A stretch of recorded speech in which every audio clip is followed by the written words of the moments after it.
حکمہ کھانا بھی حرام ہے. بات سمجھ میں آ رہی ہے بھائیو؟ اس لیے عشر نکالا کرو. ہاں نکالتے کچھ لوگ, آپ بھی نکالا کرو, سب لوگ گاؤں میں نکالا کرو. عشر بولتے ہیں اس کو, ٹھیک ہے؟ اس کا خیال رکھیں.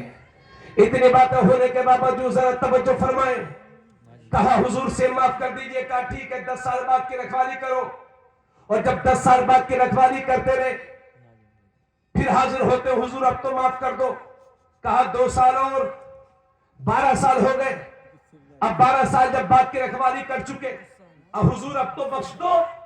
تو سید عبداللہ سومئی فرماتے ہیں نہیں ابھی نہیں بخشوں گا, ایک شرط اور ہے, میری ایک لڑکی ہے اس سے تمہیں شادی کرنا ہے. تو سوچنے لگے یا اللہ سے معاف کرانے آیا تھا, شادی کروانے تو آیا نہیں تھا. کہا حضور اس کے بغیر کوئی چارہ نہیں. کہا اللہ شادی کر لے گا تو معاف کر دوں گا, میری لڑکی ہے اس سے شادی کرنے سے معاف. مگر یہ بھی سن لے, جس لڑکی کے ساتھ تیری شادی ہونی ہے وہ آنکھوں سے اندھی ہے, ہاتھوں سے معذور ہے, پیروں سے لنگڑی ہے, کانوں سے بہری ہے. اس بیچاری کو تو اپنے نکاح میں لے لے تو وہ تیرے بیوی ہو جائے گی تو میں تجھے معاف کر دوں گا. کہا حضور ٹھیک ہے. اور جب نکاح ہو گیا, اور جب پہلی رات نکاح کے بعد, جب پہلی رات میں اپنی بیوی کے پاس گئے, سید ابو صالح موسیٰ جنگی دوست, سلام کیا, السلام علیکم. تو سیدہ فاطمہ نے جب پلٹ کے جواب دیا تو سید ابو صالح موسیٰ کیا دیکھتے ہیں کہ ایسی حسین اور خوبصورت لڑکی بیٹھی ہوئی ہے جس کے حسن کو دیکھ کر کے چاند بھی شرمندہ ہو جائے. فوراً واپس آ گئے اور عرض کرنے لگے حضور وہ لڑکی تو وہ نہیں ہے, آپ نے فرمایا تھا وہ تو بہری ہوئی ہے, وہ تو اندھی بھی ہے, وہ تو لنگڑی بھی ہے, وہ تو گنگی بھی ہے, لیکن میں نے دیکھا, میں نے سلام کیا, اس نے جواب دیا, وہ تو دیکھ بھی رہی ہے, اس کے تو ہاتھ بھی سلامت ہے, اس کے تو پیر بھی سلامت ہے, اس کی تو قوت سماعت بھی سلامت ہے, وہ تو دیکھ بھی رہی ہے, سن بھی رہی, ہاتھ بھی ٹھیک, پیر بھی ٹھیک ہے. تو سید عبداللہ سومئی کہتے ہیں ارے نوجوان تجھے مبارک ہو, وہی تیری بیوی ہے اور اسی کے ساتھ تیرا نکاح ہوا ہے. اور سن, میں نے اپنی بیٹی کو نابینا اس لیے کہا تھا کہ جب سے میری بیٹی بالغہ ہوئی ہے, بڑی ہوئی ہے, اس وقت سے لے کر آج تک میری بیٹی نے کسی غیر محرم کو دیکھا نہیں ہے. اور میں نے اپنی بیٹی کو لنگڑی اس لیے کہا تھا کہ میری بیٹی نے شدت کے خلاف ایک قدم نہیں اٹھایا. میں نے اپنی بیٹی کو بہری اس لیے کہا تھا کہ میری بیٹی نے شدت کے خلاف ایک جملہ نہیں سنا. تو بھوکا پور والوں غور کر لو, جب لڑکی ایسی ہو اور جب لڑکا ایسا ہو, جب دونوں ملتے ہیں تو اس گھر میں غوث اعظم کا جنم ہوتا ہے. نعرہ تکبیر, نعرہ رسالت, مسئلہ کے اعلیٰ حضرت علامہ تبریز عالم قادری, سبحان اللہ سبحان اللہ. اس لیے بہن آج جب بات حجاب پر آئی ہے تو تولیہ پھیلا کر کے تم سے پردے کی بھیک مانگتا ہوں. میری بہن اسلام کو تیرے سپورٹ کی ضرورت ہے. انڈیا کی آرمی میں سکھ اپنی پگڑی کے ساتھ اور داڑھی کے ساتھ نوکری کرتے ہیں, لیکن مسلمان ٹوپی اور داڑھی کے ساتھ آرمی میں نوکری نہیں کر سکتا. کیوں؟ کیونکہ وہ اپنے جو بھی ان کا مذہب ہے وہ اس پر عمل کرتے ہیں. مسلمانوں کی اکثریت داڑھی نہیں رکھتی تو ٹوپی کہاں سے رکھے گی؟ جمعے کے دن نماز پڑھتے وہ بھی مسجد میں پلاسٹک کی ٹوپی لے کے ختم. یہ حال ہے. اس لیے میں آپ سے کہنا چاہتا ہوں کہ آج جب بات حجاب پر آئی ہے تو میری بہنوں بنا ضرورت آپ گھر سے باہر نہ جایا کرو, اور جو شوہر آپ کو خرید کے دے دے اسے قبول کر لیا کرو. اور کہیں بھی جاؤ تو پردہ اور حجاب کے ساتھ جاؤ, پردے کے ساتھ جاؤ. اس کے لیے آپ کا سپورٹ چاہیے. اور آج جب بات حجاب پر ہے اور آپ سب سے کہہ رہا ہوں, آپ کہیں گے مولانا یہ عورتوں کی بات ہے, عورتوں سے کہیے, ہم سے کیوں کہہ رہے ہیں؟ تو میں عورتوں سے نہیں کہوں گا, بعد میں کہوں گا, پہلے مردوں سے کہوں گا. کیونکہ گھروں کی باغ دوڑ مردوں کے ہاتھ میں ہوتی ہے. جس گھر کا مرد بگڑا ہوا ہوتا ہے اس کے گھر کی عورتیں بھی بگڑی ہوئی ہوتی ہیں, اور جس گھر کا مرد اچھا ہوتا ہے اس گھر کی عورتیں بھی, تھوڑا بیدار ہو کے بولیے, اس گھر کی عورتیں بھی اچھی ہوتی ہیں. اس لیے اپنی بیویوں کو, بیٹیوں کو پردہ کراؤ.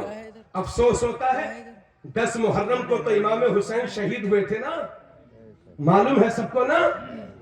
وہ شہید ہوئے ہیں اسلام کے لیے، توجہ. لیکن ہمارے نوجوان اپنی بیویوں کو سجا دھجا کے موٹر سائیکل پر بٹھا کر کے میلے لگاتے ہیں. اس دن شرم آنی چاہیے ہم سب کو. یہ میں جانتا ہوں بڑا کڑوا لگ رہا ہوگا، مگر امید ہے میرے رب سے کہ انشاءاللہ آپ خود بھی عمل کریں گے اور اپنے گھر میں انشاءاللہ نصیحت بھی کریں گے. اتنی باتیں جب ہو گئی تو اب ایک مزیدار اور دلچسپ بات سنیے. آپ لوگوں کو نیند تو نہیں آ رہی ہے؟ اب تو 11 بجے سے پہلے کون سوتا ہے نا؟ 2 بجے سوتے لوگ، کوئی 3 بجے، بعض لڑکے تو رات بھر سوتے ہی نہیں ہیں. دن میں 2 GB ختم کرنا ان کا ٹارگٹ ہوتا ہے. سب سے پہلے کمائیں گے تو 35,000 کا موبائل، پھر اور کچھ پیسے ہو گئے تو 2-4 پھٹی ہوئی پینٹیں ہیں، اور پیسے دے دیے باپ نے، جاؤ بیٹا 100 روپے کے بال کو کلر کروا لے. اب یہ بنے گھوم رہے ہیں اسلام. ارے امریکہ میں ان بچوں نے سنا ہوگا سوشل میڈیا کے ذریعے سے کہ کک باکسر اینڈریو ٹیٹ ابھی کلمہ پڑھ کے مسلمان ہوا ہے. 4-5-8 دن پہلے روس کی فرانس کی ایک ماڈل جو بے حیائی کا مظاہرہ کرتی تھی، اپنے سر پر حجاب اور پردہ لگا کر کے دامن اسلام کی پناہ میں آ گئی. ارے جب یہ لوگ اپنی عیاشیوں سے تنگ آ جاتے ہیں تو سکون تلاشنے کے لیے اسلام کے دامن میں آتے ہیں. اللہ کا شکر ادا کرو مسلمانوں، تمہارے پاس اسلام جیسا عظیم مذہب ہے. تمہاری یہ قسمت ہے کہ مسلمان کے گھر میں پیدا ہوئے ہو. فخر کرو اس بات پر، ورنہ لوگ ترس رہے ہیں. کتنے لوگ وہ ہیں جو مسلمان ہونا چاہتے ہیں مگر ڈر لگتا ہے کہ خاندان والے مار نہ دیں. اٹھو بیدار ہو جاؤ، ایسے بن کے جیو، ایسے بن کے جیو. اور یہ بھی یاد رکھو، اب کوئی قرآن آپ کا نہیں پڑھے گا، اب کوئی آپ کا قرآن نہیں پڑھے گا اور نہ کوئی آپ کی حدیث پڑھے. اب لوگ آپ کو دیکھیں گے اور سمجھیں گے کہ اسلام کیا ہے. کیوں بھائی بچوں، ہے نا؟ اب غوث پاک کی عمر ہے.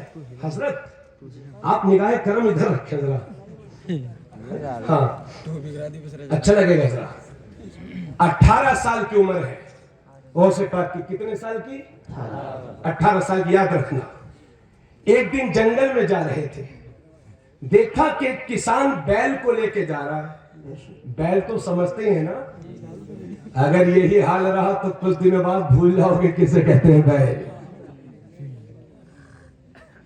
ایک بیل کا پیچھے لے کر کے، جزاک اللہ، ایک بیل کا پیچھا کر رہے ہیں غوث پاک. چل رہے ہیں چل رہے ہیں چل رہے ہیں. بیل نے یکایک اپنا چہرہ پھیرا اور انسانی زبان میں بیل غوث اعظم سے بولا، عبد القادر تمہیں اس لیے نہیں پیدا کیا گیا ہے کہ کسی بیل کا پیچھا کرو، اور نہ تمہیں اللہ نے اس کا حکم دیا ہے. فوراً آ گئے، گھبرا گئے، ماں کی گود میں آ کر کے چمٹ گئے. مگر حضرت قاری ہارون صاحب اور قاری اقبال صاحب، میں اس روایت کو جب بھی پڑھتا ہوں مجھے اپنے آپ میں بڑی ہنسی آتی ہے، اور میں سوچتا ہوں یا اللہ غوث اعظم کیا ہے، یہ ایران کا بیل تو سمجھ گیا، یہ ہندوستان کا بیل کب سمجھے گا؟ ابھی تک اس کو سمجھ میں نہیں آ رہا.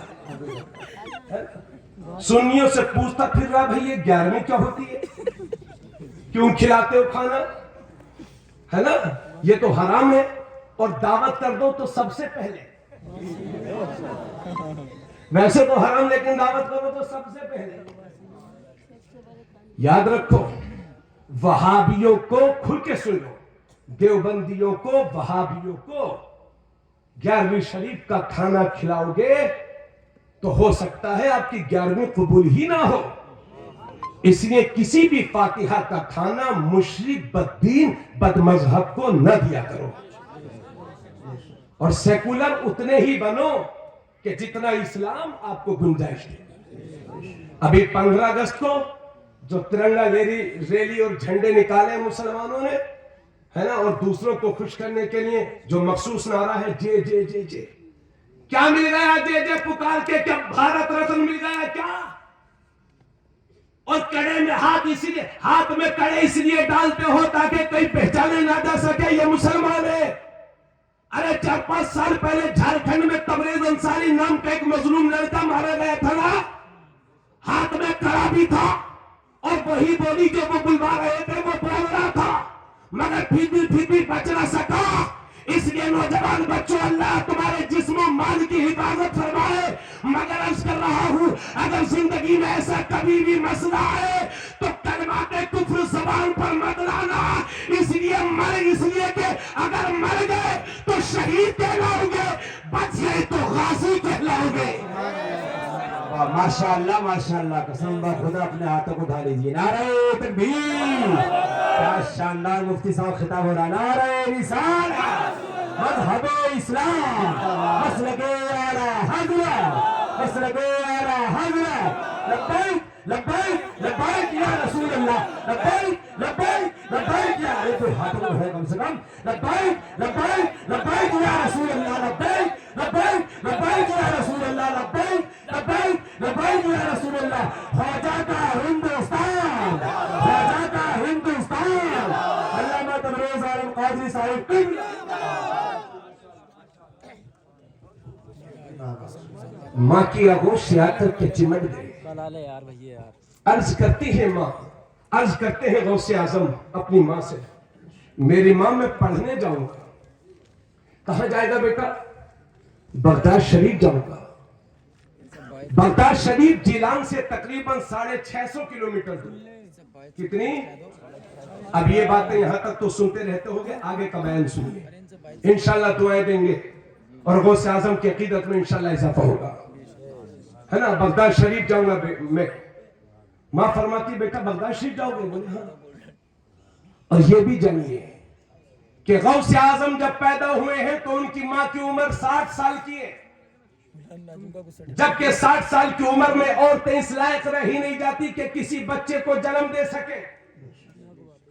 مگر غوث اعظم پیدا ہوئے ہیں تو ماں کی عمر 60 سال, اور اب جب ماں سے اجازت لے رہے ہیں تو ماں کی عمر ہے 78 سال اور بیٹے کی عمر ہے 18 سال. اور غوث پاک کے نانا جان بھی دنیا سے تشریف لے گئے, والد محترم بھی دنیا سے تشریف لے گئے. اب 78 سالہ ضعیفہ کے سامنے اس کا 18 سالہ نوجوان کھڑا ہے. آپ فرماتی ہے بیٹا پڑھ لے جائے گا؟ ہاں ماں. فرماتی ہے بیٹا میں تجھے قطعی اجازت نہیں دیتی کیونکہ اس بھری دنیا میں تیرے سوا میرا کون ہے, مگر بات نبی کے دین کو سیکھنے کی ہے تو میرے لال میں تجھے اجازت دیتی ہوں. مگر میں یہ سوچ کے جانا کہ میں تیرا اور تو میرا آخری بار چہرہ دیکھ رہے ہیں. اب حسن پتہ نہیں تو مجھے دوبارہ دیکھ سکے گا یا نہ دیکھ سکے گا. اور یہ سچ ہے کہ غوث اعظم جب بغداد شریف چلے گئے تو دوبارہ اپنی ماں کی چہرے کا دیدار نہ کر سکے. کیا مصیبت اتنی کوئی اٹھائے گا؟ آج تو ہم ذرا سی پریشانی میں آ جاتے ہیں تو سب سے پہلے اپنے بچوں کو پڑھائی سے چھڑاتے ہیں. ایک دلی جاؤ, ایک پنجاب جاؤ, ایک گجرات جاؤ, ایک سعودیہ جاؤ, تمہارے ابو جی بیٹھ کر کے گاؤں میں الیکشن لڑائیں گے, تم کما کما کے لاتے مجھے دو. ارے زندگی کا سب سے بڑا مقصد رکھیے اپنے بچوں کو پڑھانا. اس لیے کہ سیکٹر کمیٹی کی رپورٹ یہ بتاتی ہے کہ 2.5% سے بھی کم پڑھے لکھے ہیں مسلمانوں کے بچے. جس قوم کے 97% لوگ بے پڑھے لکھے ہو اور صرف 2.5-3% پڑھے لکھے ہو, اس قوم کی کیا حالت ہوگی. حالانکہ ہم اس نبی کے ماننے والے ہیں کہ جن پر پہلی وحی اتری تو اللہ نے فرمایا اقرا بسم ربک الذی خلق خلق الانسان من علق اقرا وربک الاکرم الذی علم بالقلم. اللہ نے پہلی وحی اتاری تو اس میں پڑھنے کا ذکر ہے اور قلم کا ذکر ہے.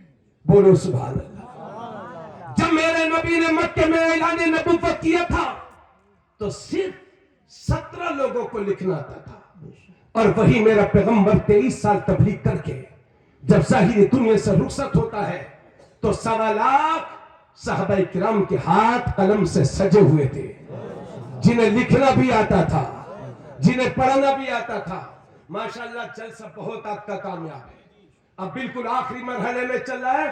بالکل سستی اور کوتاہی مت کریے نوجوانوں, دل لگا کر کے اس جلسے کو سنیے. کوئی بات اچھی لگے تو سبحان اللہ ماشاءاللہ کہتے رہیے, تاکہ مجھے بھی پتہ چلتا رہے کہ آپ توجہ سے سن رہے ہیں. حضرات, آپ کی ماں فرماتی ہیں, جس کو غور سے سنیے, آپ کی ماں فرماتی ہیں بیٹا جاؤ پڑھ رہے ہیں, تیرے باپ کے ترکے سے 80 دینار ہے میرے پاس, 40 تیرے چھوٹے بھائی سید ابو احمد عبداللہ کے ہوتے ہیں اور 40 تیرے ہوتے ہیں. غوث پاک کے بغل کے نیچے 40 دینار سل دیا آپ کی ماں نے. فرماتی ہے جا بیٹا, لیکن جاتے جاتے اپنی ماں سے ایک نصیحت لیتا جا اور اس کو حرز جا بنا لے. اپنی ماں کی نصیحت پر عمل کرنا اور وعدہ کر اپنی ماں سے. فرماتی ہیں بیٹا اپنی ماں سے وعدہ کر کے جا کہ زندگی میں کبھی جھوٹ نہیں بولوں گا. آج تو صاحب جھوٹ کی بہاریں آ گئی ہیں, ایک سے ایک پھینکو موجود ہے اس دنیا میں, اور جتنی بڑی کرسی پر بیٹھا اتنا بڑا پھینکو. جھوٹ کو بھی لوگ سجا بھجا کے پیش کرتے ہیں, کیوں بھائی؟ لیکن چاہے دنیا میں جتنے پھینکو پیدا ہو جائیں, لیکن جھوٹ اللہ فرماتا ہے لعنت اللہ علی الکاذبین, جھوٹوں پر اللہ کی لعنت برستی ہے. آقا فرماتے ہیں جب کوئی مسلمان جھوٹ بولتا ہے تو جھوٹ بولتے وقت اس کے منہ سے اتنی بدبو نکلتی ہے کہ رحمت کا فرشتہ 1 میل دور چلا جاتا ہے. پھر وہ جھوٹ بولتا ہے, پھر 1 میل دور چلا جاتا ہے. اس لیے سچ بولنے والوں کی ہمیشہ جیت ہوتی ہے اور جھوٹ بولنے والے ہمیشہ ذلیل ہوتے ہیں. آج غوث اعظم کی بزم میں آئے ہو. ہمیں ایک زمانہ تھا, لوگ کہا کرتے تھے کہ یار یہ مسلمان ہے, مر جائے گا مگر جھوٹ نہیں بولے. اور آج تو جتنا بڑا جھوٹا وہ مسلمان. ارے ہنسو مت, بولو ایسے ہی ہے نا. تو کیا یہ چلتا رہے گا یا اس پر کچھ کنٹرول کریں گے بھی ہم؟ چلیے میرے ساتھ سب لوگ ملا کر کے ہاتھ اٹھائیے. سبھی لوگ, میری ماں بہنیں ہاتھ نہیں اٹھائیں گی, وہ اپنے ہاتھ نیچے رکھ لیں گی, جو میں کہہ رہا ہوں وہ کہیں گے کہیے انشاءاللہ ہم جھوٹ نہیں بولیں گے. انشاءاللہ ہم جھوٹ نہیں بولیں گے. اللہ آپ کو جزائے خیر, اور ہم سب کے زبانوں پر سچ کو جاری فرمائے. ہاں بھائیوں, ہنسی مذاق کی بات نہیں, سچ بولو. ہاں, اللہ بچائے گا آپ کو, برائیوں سے بچائے گا.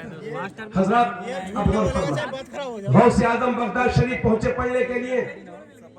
اے بابو بس تقریر ختم کر رہا ہوں, آپ لوگ پریشان ہو رہے ہیں مجھے لگ رہا ہے, تو بالکل بیداری ہونا چاہیے. اور گٹکے اگر ختم ہو گئے ہو تو دوبارہ مت ڈالنا منہ میں. غوث پاک کا ذکر کر رہے ہو, سن رہے ہو, بغیر وضو ان کا نام بھی زبان پر نہیں لانا چاہیے. اللہ کا شکر ہے کہ جس وقت سے یہ میں نے کتاب میں پڑھا ہے, بغیر وضو میں الحمدللہ تقریریں کرتا ہی نہیں.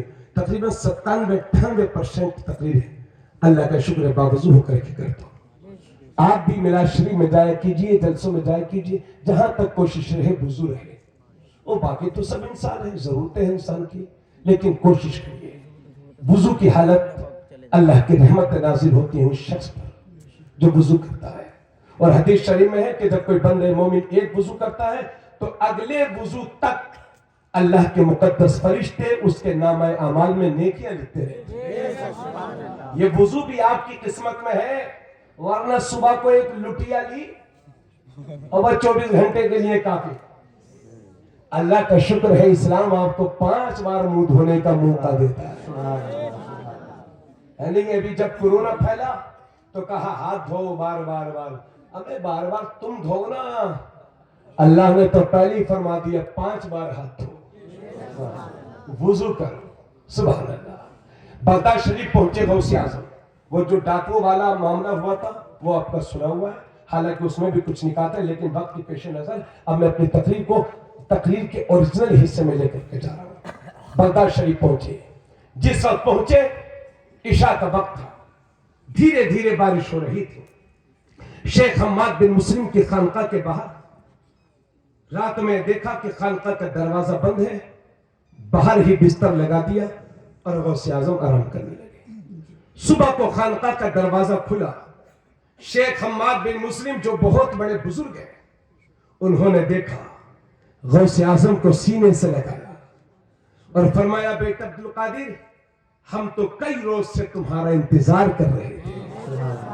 اس کے بعد فرماتے ہیں بیٹا عبدالقادر، ان کی آنکھوں میں آنسو تھے، فرماتے ہیں بیٹا عبدالقادر، تصوف کا یہ خزانہ آج تک میرے ہاتھوں میں تھا، اب یہ تیرے ہاتھوں میں آنے والا ہے، میرے لال اس کو ذرا صحیح سے خرچ کرنا۔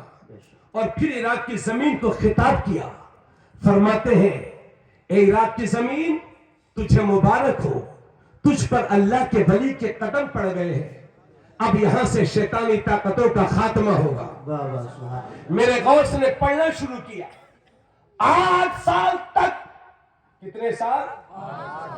8 سال تک بغداد شریف میں پڑھتے رہے۔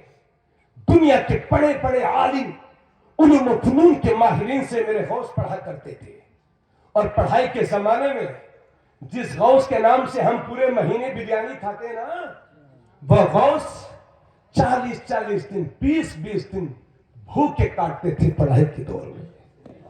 اور کبھی کبھی دریائے دجلہ کے کنارے لوگوں کے بچے ہوئے ٹوٹے ہوئے ٹکڑے پڑے رہتے تھے، انہیں اٹھا کر کے میرے غوث کھاتے تھے۔ کبھی وہ بھی نہیں ملتے تھے تو درختوں کے پتے کھا کر کے میرے غوث اپنی زندگی کے شب و روز گزارتے تھے۔ اور فرماتے ہیں میرے غوث اعظم کہ علم حاصل کرنے کے سلسلے میں جتنی پریشانیاں عبدالقادر نے اٹھائی ہیں، اگر اتنی پریشانی کسی پہاڑ پر بھی آ جاتی تو پہاڑ کا سینہ بھی پھٹ جاتا۔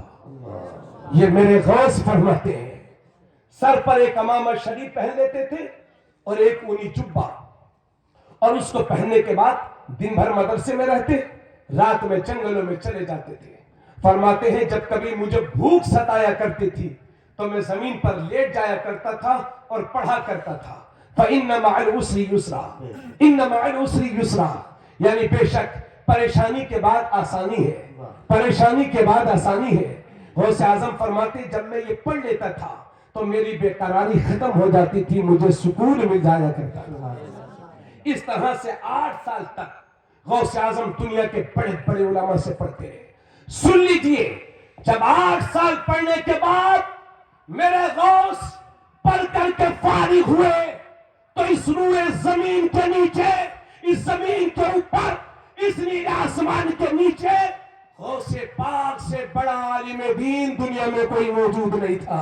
سبحان اللہ سبحان اللہ سبحان اللہ۔ اتنے بڑے عالم دین، اب تو پیری مریدی کو بھی لوگوں نے دھندا بنا لیا، کہتے ہیں یہ عالم لوگ الگ ہوتے ہیں اور ہم لوگ الگ ہوتے ہیں، یہ عالم لوگوں کا وہ شریعت والے ہیں، ہم طریقت والے ہیں، اور 4 انگوٹھی پھر کہتے ہیں ہماری اعلیٰ حضرت سے نہیں بنتی ہے۔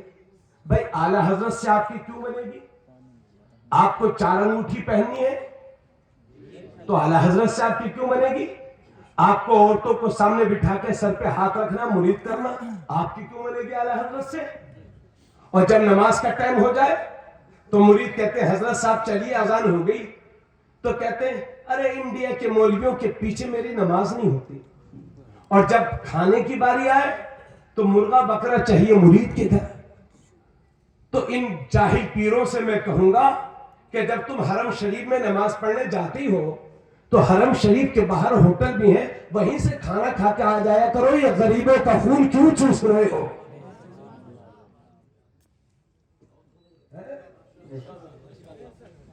ارے کوئی بھی ولی جاہل نہیں ہوتا۔ امام شافعی کہتے ہیں مَتَّخَذَ اللَّهُ وَلِيًّا جَاهِلًا قَطُّ، اللہ نے کسی جاہل کو ولی بنایا ہی نہیں ہے۔ اتنے بڑے عالم دین تھے میرے غوث کہ پوری دنیا میں غوث پاک سے بڑا عالم دین کوئی موجود نہیں تھا، لیکن اس کے باوجود بھی تقریر نہیں کرتے تھے غوث پاک۔ اب بڑی مزیدار باتیں ہیں، انشاءاللہ ختم بھی ہوگی تقریر اور آپ لوگوں کے دلوں کو اچھا لگے گا انشاءاللہ۔ 25 سال تک پڑھنے کے بعد 25 سال تک بغداد شریف کے جنگلوں میں ٹہلتے رہے، اللہ اللہ اللہ اللہ کی صدائیں لگاتے رہے۔